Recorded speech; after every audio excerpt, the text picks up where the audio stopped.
আমরা যখন একটি নারীর সৌন্দর্য বর্ণনা করি, প্রথমে তার রঙের দিকে তাকাই।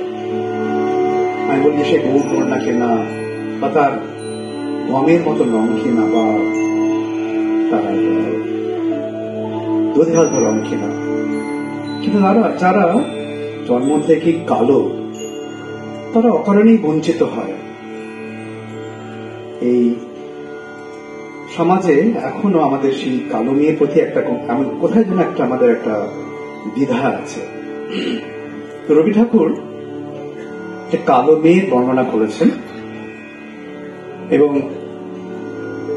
তার গ্রামের একটি মেয়ে, তার সুন্দর কালো হরিণ চোখটা উনি দেখতে পেয়েছেন। তো তার একটা নাম দিয়েছেন, সেই মেয়েটিকে উনি একটা নাম দিয়েছেন। বলতে পারেন কি নাম? কৃষ্ণকলি। হ্যাঁ,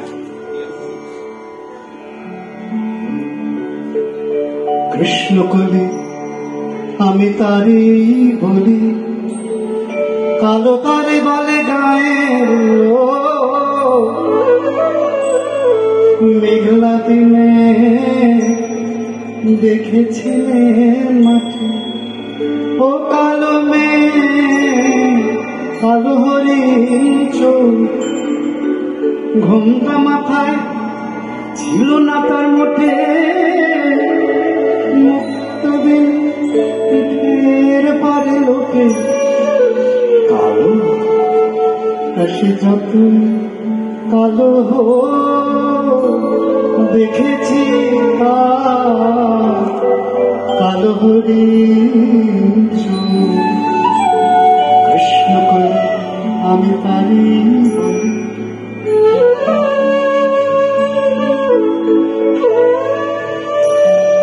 মেঘে আধার হলো দেখে ভাবতে ছিল শ্যামল দুটি গায়ে, শ্যামামে ব্যস্ত এখন কবির হতে প্রস্ত হল তাই।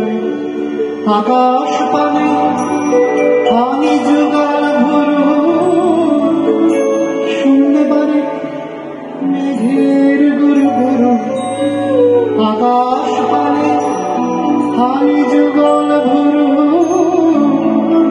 শুনলে বারে মেঘের গুরু গুরু। কালো সে যত কালো দেখেছি কালো হরিণ চোখ। কৃষ্ণ করে আমি তারি বলি, ওরে বাতাস এলো হঠাৎ ফিরে, ধানের খেতে খেলিয়ে গেল। বাড়ির ধারে দাঁড়িয়েছিলেন একা, মাঠের মাঝে আর ছিল না আমার পানে, দেখলে কি নাচে আমি জানি সে কালো, সে যত কালো দেখেছি কালো হরিণ চোখ। কৃষ্ণ আমি তারি বলি,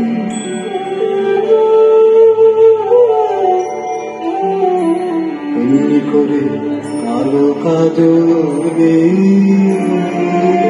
জ্যৈষ্ঠ মাসে আশিন শান করে,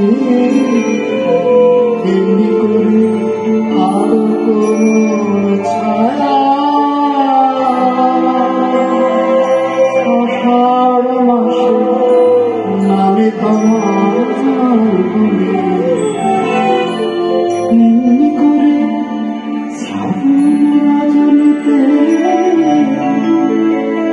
হঠাৎ খুশি ঘুমিয়ে আসে। এমনি করে শ্রাবণ রজনীতে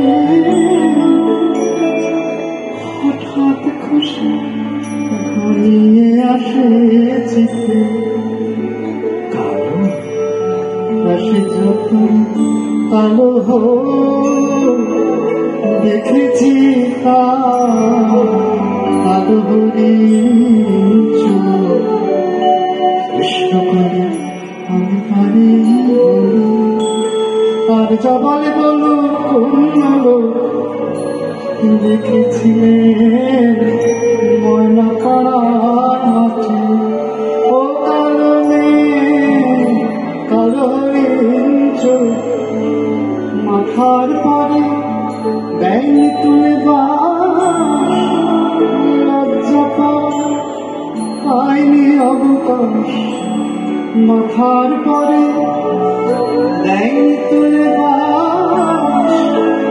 লজ্জা পায়নি অবকাশ কালো সে যত কালো হোক দেখেছি কালো হরিণ চোখ কৃষ্ণ কলি কৃষ্ণ কলি